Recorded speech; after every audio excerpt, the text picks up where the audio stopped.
Hi, everybody. Welcome to the Boss Body Podcast. This is Sarah Haas.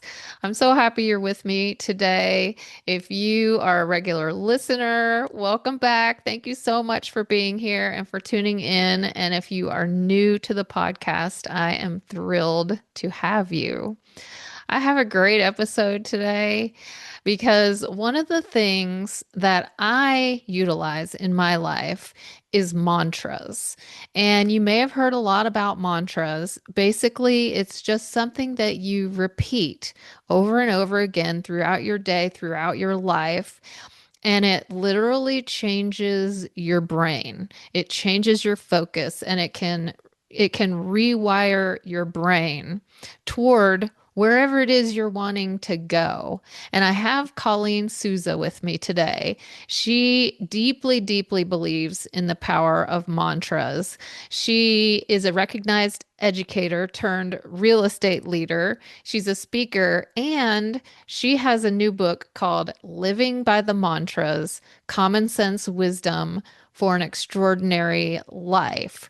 Colleen, thank you. I am so, so happy that you're here with me today, and I want to learn all about mantras, what that Sure. means, how we can use them, what's the right way to use them. Because I think sometimes when we hear mantra, we think, oh, that's just like a repetitive thing, and is that really going to help?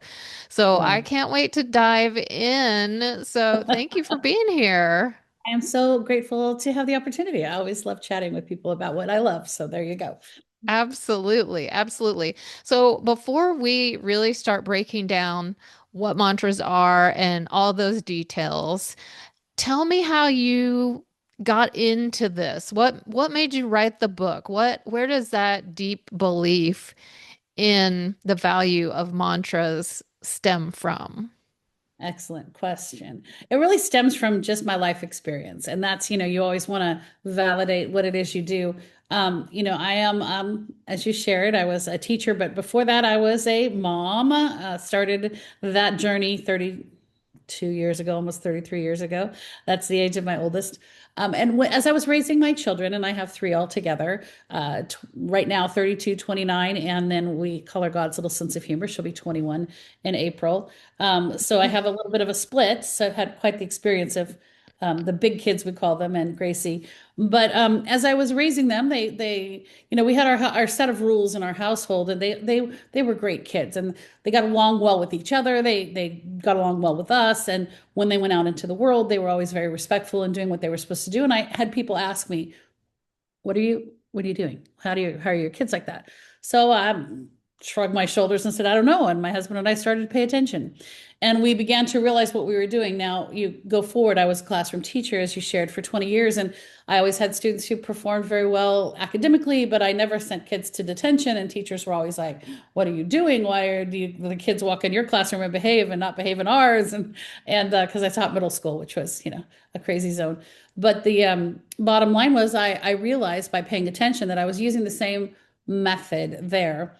Forward again, I came to work with my husband 15 years ago as a real estate, as a partner in our real estate company. As we were putting kids through college, it earned a little bit more than a classroom teacher. So I Oh jumped. yeah, that's nice when they're in college. I have two in college right now. Yeah, exactly. So I jumped on board with him and we began to team up, and my teacher instinct kicked in and I began to be a trainer of real estate agents as they were coming into the profession. And same thing, we had a lot of success in our business and my agents were having success. And it was because I was employing the same tactic, which was simply having really defined ideas and values that were learned Hmm. by mantras, by repetitive statements and phrases. And, people hear mantras and they think something very spiritual and something very serious.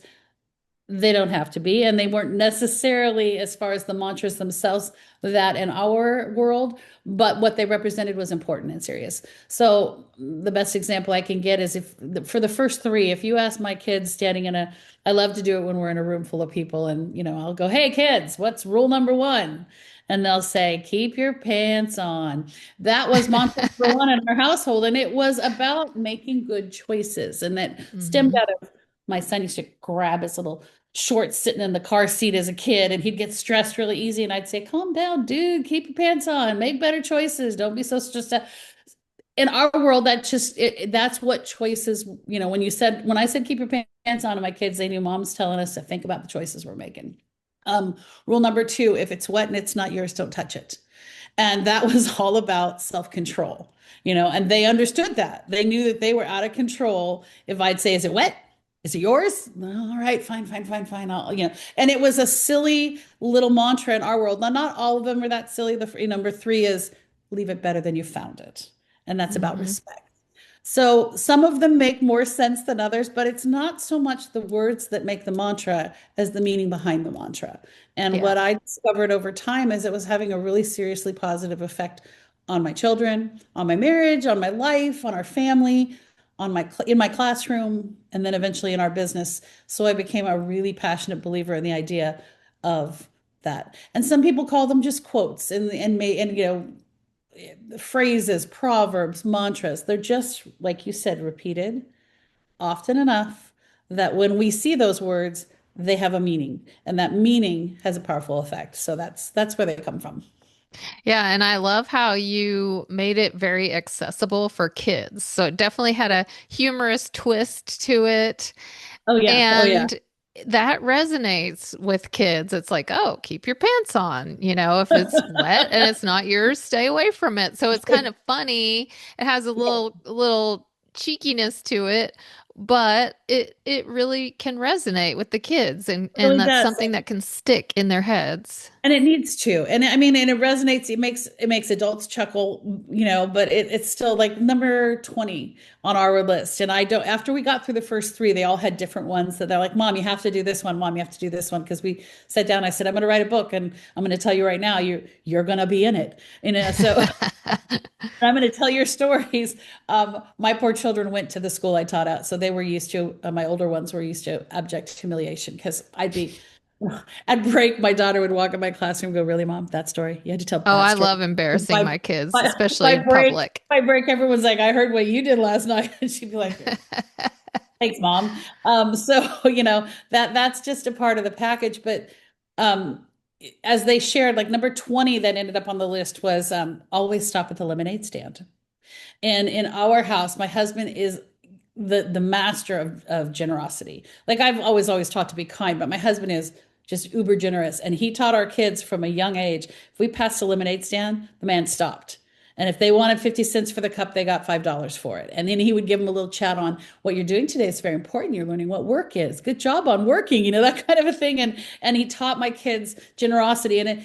So that became the phrase that means, hey, if you have the opportunity to support someone and give, you be generous. And so it's some of them are cheekier than others. Some of them are Hmm. just stolen, like begin with the end in mind. That's one of the seven habits of, Maxwell's highly effective people. Yeah. We don't claim to have created them, but we claim their importance and the value that comes from that. So Yeah, I love that. So I've always thought, and I know that you say that when you use these mantras consistently, it really changes the mindset. And, it's easy to get into a negative headspace sometimes when life's hard or we blow up. We always blow up the negative, oh, right? And we look for the negative, and it's easy. I'm someone who's always struggled with depression and anxiety, and I really have to find tools to keep me positive. And you say that these mantras are one of those ways. Can you speak a little bit to that and how it absolutely. changes you from the into a Oh more yeah. positive mindset, and that changes your life, basically, your Well, life it does. experience? And you have to be reminded. I mean, I am, here's what I say I live by, but I just weeks ago we were at parent weekend down in Arizona State where my daughter goes to school, and we were at this event and I hit a mode where something caused me to totally just, and my daughter pulled me aside. She's like, "Eyes on me, Mom." And it's so fun when they turn the tables on you. She's like, "I love you. You're beautiful. Don't let this intimidate you. We got this." And I was like, because it was a whole bunch of parents and all of us. It was just a moment. I had a moment where I just said, "Give me a minute. I'm not ready for this." And she shifted my mind back. She took the tools I had given her and I was able to overcome that moment and just go, okay, moving on. We're going to do this because, I can Hmm. do this. Um, And that's really super important. Like I do the actual mantra number 4 in my book is we're about solutions, not problems. And positivity, and I think it speaks well to what you asked, and that is crap is going to come our way. Stuff Oh, hits, yeah. and it's not always, I mean, I don't walk through life with the misconception that it's going to be perfect. I just Mhm. walk through life understanding that if my brain is in the right place, no matter what hits, or even if it's in the wrong place, I can shift it back. Um, it's going to be okay. Yeah. And like I say in this chapter, and what I've said to my kids, my students, my coworkers, to myself, it's okay to recognize and acknowledge the problem. It's okay to be angry, hurt, freaked out, whatever it is. But once you've done that, Hmm. you can't sit in it. You have to turn it around and, Right. okay, how am I going to solve it?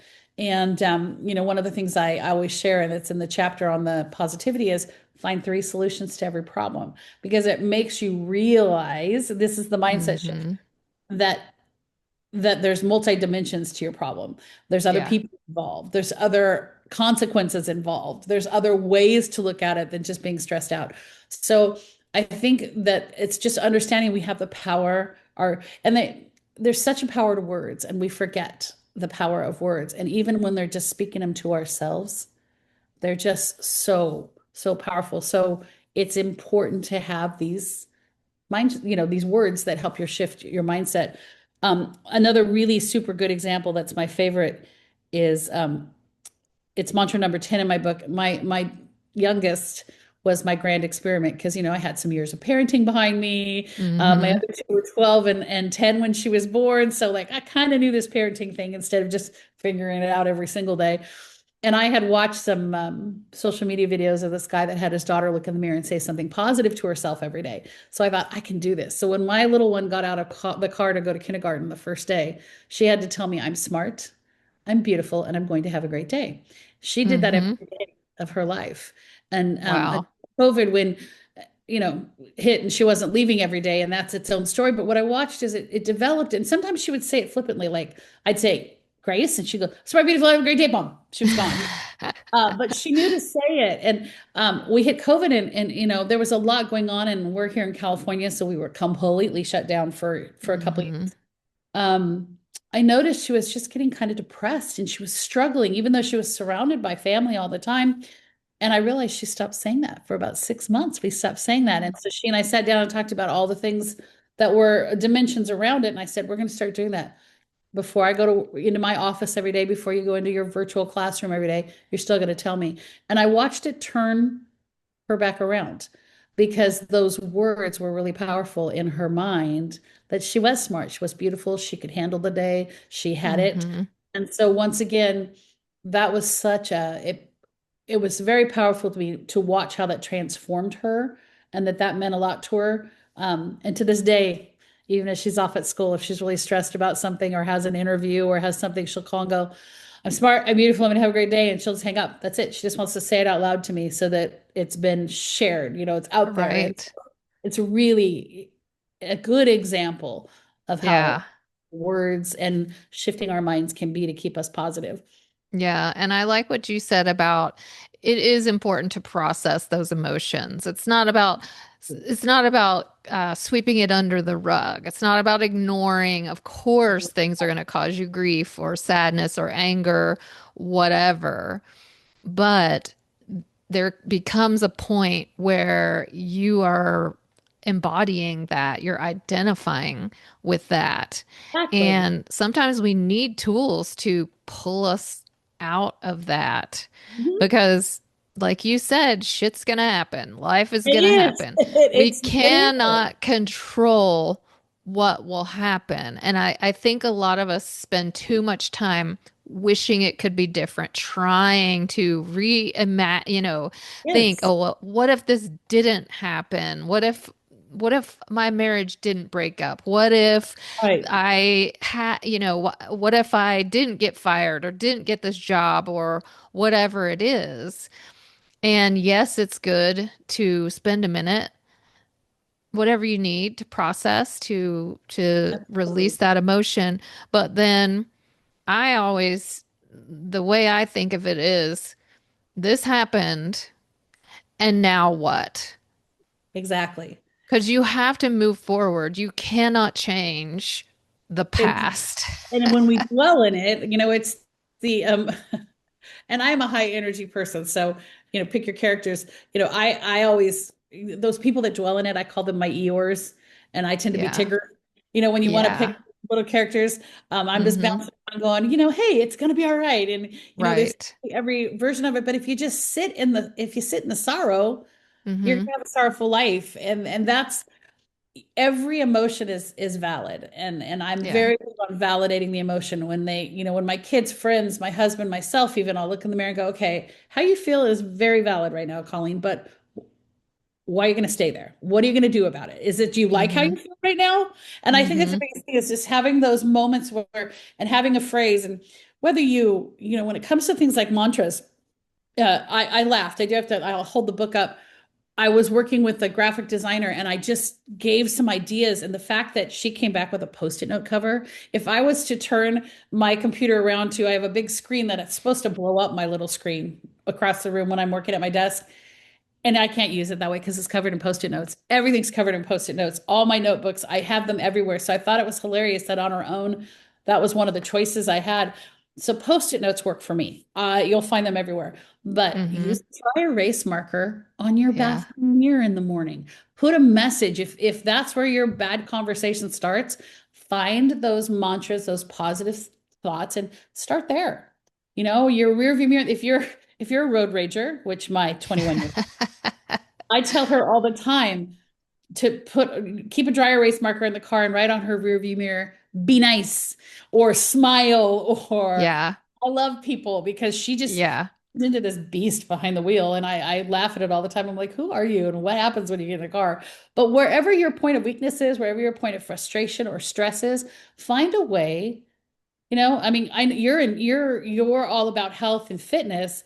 There was a phase where I had to lose a serious amount of weight, and I had a post-it note on my refrigerator that says, uh, no food tastes as good as being skinny feels. So that I would keep myself from grabbing food when I didn't need to eat. When I was eating impulsively, I'd be like, okay, a glass of water is better, and walk away, because I needed that little mantra, that little statement, that little reminder to keep me positive. Mm-hmm. So whatever it needs to be for you. Yeah, that's an important point. And I love the sticky notes too. I also have those. It's a good idea to put one in my car because I don't have road rage, but I'm impatient. I'm impatient if someone's taking I too think long to that's probably a turn or go at the my daughter. Yeah. and and She's like, when "That's so I'm not stupid." in any hurry, I'm not in a hurry. And for some reason, I want it to go faster. And I have to keep reminding myself, you're not in a hurry. This is not making a big difference. Just be in this moment and just Yeah. chill and relax. And Chill is another probably thing, a good one. another thing that I do is I came up with words that I want to embody that I Mm, did not feel like I had. And this was probably 10 years ago.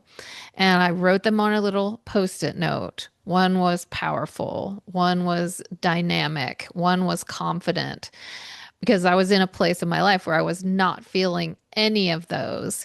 And I put it in my little makeup thing on the sink of my bathroom so I would see those every single morning as I was putting on my makeup. And that was basically a mantra. I am powerful. I am confident. I yes, am because words dynamic. have power and we They forget that. do. Well, and there's two things to share from that. And I smile when I transitioned.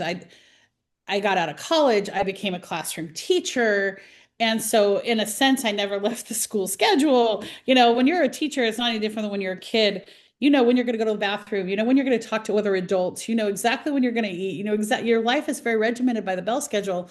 And when I left that after 20 years of being, 20 years into adulthood of being a teacher, and I shifted over to real estate where you create your own schedule every day. There was, of Yeah. course, a couple of months where I was absolutely ineffective because I was like, nobody's telling me where to be. When's the bell going to ring? So I had a post-it note that I stuck right at my computer. It was actually taped onto the base of my laptop, and it said, "Get up, dress up, show up." And it was Mm. because I was even finding it hard to get out of my pajamas when nobody was telling me I had to be in front of people. Right. Like, you're going Yeah. to get up, you're going to get dressed, to the point where my husband would go, "Where are you going today?" I'm like, "Right here." But when I look and see myself, I'm here for work. And so Yeah. there's So it helped you with moments. that discipline. It does. But I love what you did with the words because and I share about that. We do this annual summit with our family, and we have since our kids were little, and it's morphed and changed where we set goals for the year. And of course, as their lives changed and as they matured and as we learned better ways or we wanted to experiment, there were 2 different years where we did exactly that. We just chose a word. Yeah. We had a few, I would like to achieve these couple of things this year, but this is my word or my words to embrace. Mm-hmm. And quarterly, I send it out to everybody. Okay, how we doing on our, just so we don't forget we did it in January. But my daughter, my creative middle daughter, she made us each these little mini poster things to put somewhere that were our word. What was our word for Yeah. the year? Or our Yeah. words? Because it's so important when you need to remind yourself that you can be that. That's Yeah. beautiful. Yeah. Yeah. And I always say your outside world is a direct reflection of what is going on inside. So if your life is chaotic, your brain is chaotic. It's basically the same as manifesting. It very You much know, is. when you talk about what do you want to manifest, what do you want to draw to you, energy create attracts like energy. So Uh-huh. when I talk to women who are trying to find a soulmate or trying to get healthy or trying to find the job they want, whatever it is, the universe is reflecting back to you What you're the giving way it. that you feel and the thoughts that you are thinking. Oh, And when you change those thoughts, you will change, you will act differently. You will show up differently. If you feel confident, your body language will project confidence. right. And that will attract people who want to be around a confident person. And if you're being grumpy, negative, you'll find yourself surrounded by grumpy, negative people, and you'll think, why am I here? And Right. it's no, I love that. I love that. We've been about vision boards in our family for a long time. I'm I looking love a across, I vision see board. mine over Oh, there. yeah. And one of my favorite stories is I didn't do the little "I'm smart, beautiful, have a great day." That value attached to that mantra is manifesting because we've watched it work. And in that chapter, I share the story. My older daughter, um, she graduated from high school here in California and went off to design school in New York City. Little California girl, and we're a little farm town in the smack in the middle of the town in the state where I live. And off we sent our daughter to Manhattan. And it was challenging, and it was very competitive, and she was working in this competitive fashion design world. She struggled after she graduated. She got a good job, but it was just so many factors and being alone back there. So I said, "Where do you have a vision board?" So she put a vision board together and she put it where she saw it every single day. And about a year and a half later, maybe a year to a year and a half later, she was doing a move out of the city over to Jersey post COVID. Just everything was expensive. I was helping her move. So she had a beautiful view of the city and was a train ride away. But as we are moving her into this apartment, I pulled her vision board out of a box. And we had just set up her apartment. She had this beautiful, awesome apartment, having been in a hole inside the city that had this wall of windows that looked at Manhattan, and she could see the Statue of Liberty. And there was a bed right by the window. It was just a big studio. But that was she hadn't even thought about it. We're busy putting it all together. And I'm like, "Julie, turn around and look at this." There in the middle was a picture of an apartment that was a wall of windows with a bed off of one, looking at the city. And she just looked at me. And then on top of it, I hadn't seen her vision board. There was a fluffy little white puppy that she'd put on there. And that Christmas before, about 6, 8 months before that, I decided she needed a friend, and I got her this little tiny puppy that was this a literally Oh, fitting image of the puppy and on the wow. and there was a number of other little things. And I looked at her and I'm like, "Girlfriend, does Yeah. it work? Does it work?" And she looked at me, she goes, "Time for a new vision board." And that's really, I said, "I think it is. I think it's time for you to take it Yeah. because this was something you thought was impossible and you put it on your vision board." And I mean, there were all these things. And she's like, "You're right, Mom." You Yeah. know? And on top of Yeah. that, she had a picture of just her, a couple holding hands, and she met within months of that, her very serious boyfriend now. So I Oh my just goodness. I and then they've been together 3 years now. But it's just that idea that you're talking about. We have to put in front of ourselves the Hmm. words and the ideas that are going to make us a better version of ourselves, positive version of ourselves. It matters. It does matter. Yeah. It takes us to a better place. Yeah. So I want to ask you about one thing, and that is something when I work with women about creating what they want in their lives, and mantras and changing your way of thinking are always a huge part of that. Really, the mindset shifts make all the difference.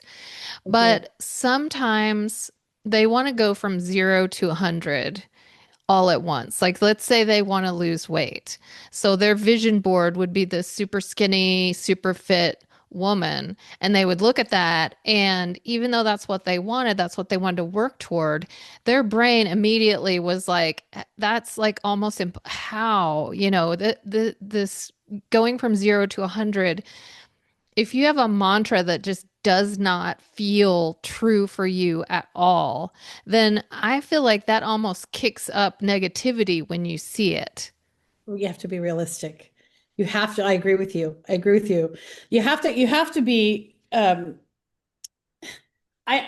yeah, absolutely. I'm trying to find a way to say it all properly. Like I have, we either win or we learn is one of my life mantras. We either win or we learn, and it's embracing failure. And I think that it's an important one to have in there, and it's not negative to have it in there because it's knowing that, like, it's what you said, we have to have realistic vision and goals. We have Hmm. to have realistic what, so I put in that chapter, I remember writing this, I always say when I set a goal, what would I consider the joking phrase absolute failure? So if you set Hmm. the goal, I'm gonna lose 100 pounds. Okay. Um, I'll be straight up honest. That was one of my goals. I mean, it is one of my goals right now. I hit menopause. I had some health problems. I put on that weight that women go through. Oh, And yeah. I see I it all the said to my, time. I said to myself, I'm going to lose 100 pounds. I'm going to do it. Of course, it's fun to say I'm going to do it in 2025. But Right. 2025 realistically became the year that I focused on my health. And because it was Right. more than exercise, it was changing my diet. It was changing the way I thought. It was changing everything that I am. I've lost 30 pounds this year. Good for And you. that's the That's weight huge. That's off. Okay. I amazing. got rid of that. It's not on my body anymore. Did I lose the 100? No. So you either win or you learn. And what I've learned from the process is I feel better. My energy is better. Life is better Hmm. because of the way I eat, the scheduling of my food, what I put in my body. So 2026 can be about the pounds because there's Yeah. more to come off. And it's the winner we learn. And it's having a mindset of embracing failure because it's just like the negativity. It's going to happen. Bad things are going to happen. But how do you handle it? Do you let it stop? And so you sit back down on the couch and say, screw it, I'm just going to eat potato chips and watch movies all day. Hmm.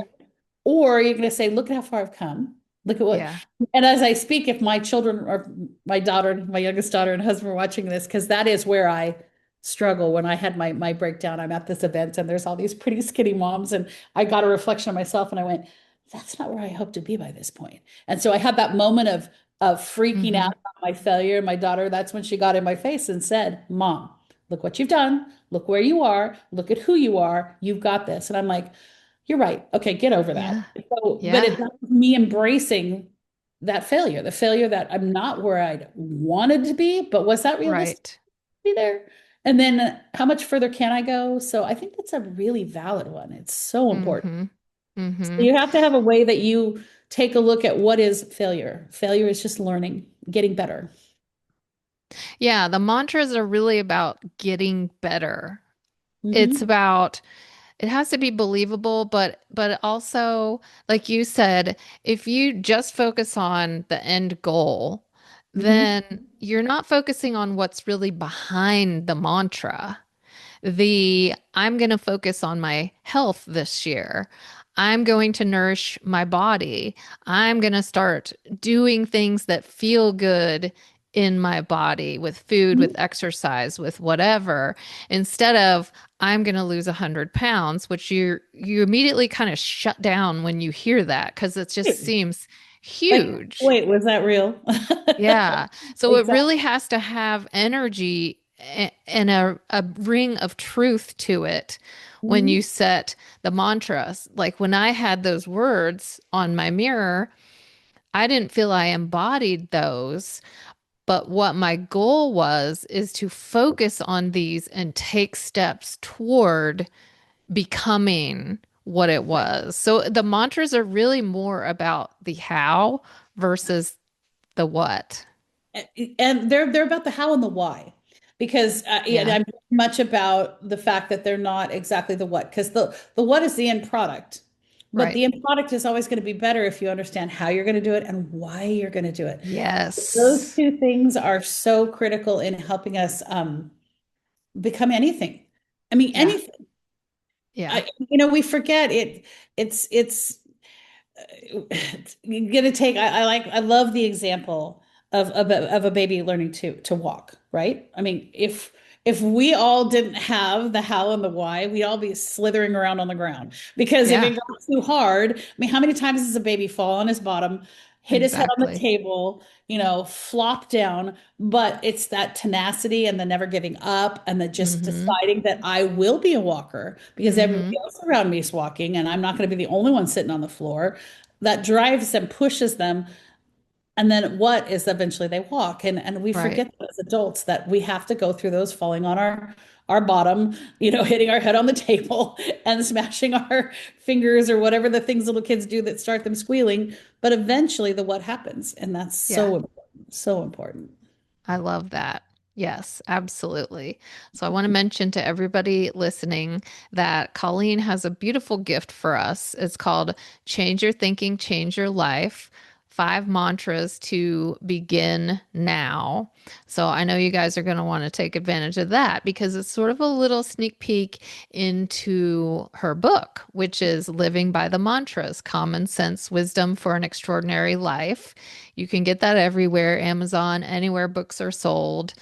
This is a really important conversation and I love it. And it's just, the timing is perfect with it being near the beginning of the year and changing your Yeah. mindset changes your life. And that's Well, absolutely it's true. critical. It's critical. And the thing is, it doesn't have to be big and dramatic. I mean, New Year's resolutions are wonderful things. And Yes. it's kind of that clear out the cobwebs time of year. But I like to challenge people as they look at each and every one of these in the book. Some are going to ring truer than others because Hmm. it's about the values. Like, if hard work is something that you're working on, if learning to focus better, if overcoming obstacles, if learning to fail forward, if being more generous, whatever it is that you need to focus on, then pick one thing this week that you can do within that and watch what happens. Don't try to Yeah. do it all. And that's the biggest thing in life, whether it's this or something else, don't try to do it all at once. So like with the weight loss, for me, it was cutting out sodas was my first thing. That had Yeah. become my Take it in crutch. steps. And Hmm. getting rid of that sugar in my world was so huge. And by the end of a month, and I didn't start in January, I think we started in April of like the spring of the year before, that by the time the new year hit and I said, this year is all about fitness, that piece was gone. Yeah. And other little pieces went with it because it changed who I was. So pick the little thing that matters to you and then watch Hmm. it evolve. It does happen. Yeah, that's great advice. That's great advice. So I will make sure that the links to Colleen's gift and her book are in the show notes so that you guys can take a look at that. Colleen, I want to thank you again. It was such a pleasure having you. I really enjoyed it, and thanks very much for having me. Absolutely. Thank you so much to you all for tuning in. Thanks for letting me be a part of your world, and I will see you soon.